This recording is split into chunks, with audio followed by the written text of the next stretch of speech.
വിശുദ്ധി എവിടെയുണ്ടോ അത് വെളിച്ചമായിത്തീരുന്നത് വിനയത്തിൻ്റെ ഭാവത്തിലൂടെയാണ്. വിനയം നിഗളമില്ലായ്മയാണ്.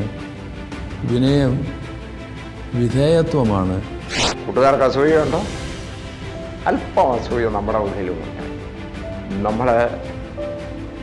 നമ്മളുടെ കൂട്ടുകാർക്കോ നമ്മുടെ അടുത്ത ബന്ധുക്കൾക്കോ വലിയ വിജയമോ സമ്മാനങ്ങളോ ഒക്കെ നേടുമ്പോൾ അറിയാതെ നമ്മുടെ ഉള്ളിൽ ഒരു ചെറിയ വിദ്വേഷം, ഒരു ചെറിയ പിണക്കം, ഒരു ചെറിയ അസൂയ നമ്മുടെ ഉള്ളിലും വരാറ്.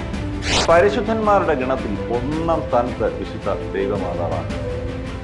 ആ വിശുദ്ധമായ ജീവിതം, അതിൻ്റെ മാതൃക അർത്ഥതലത്തിൽ എത്രയോ വിശാലമാണ്. ആ വിശുദ്ധി നമ്മിൽ പ്രകാശിക്കാനുള്ള ഏറ്റവും പ്രധാന കാരണം ആ അമ്മയുടെ വിനയമായിരുന്നു. കഴിച്ചോടാ, ഓണത്തിന് കഴിച്ചില്ലേ പിന്നെ പേട കഴിച്ചു. ഓണത്തിന് മാത്രമല്ല, ഇനി എന്നും നമുക്ക് ശീലിക്കാം സന്തോഷങ്ങൾ പങ്കുവയ്ക്കാൻ.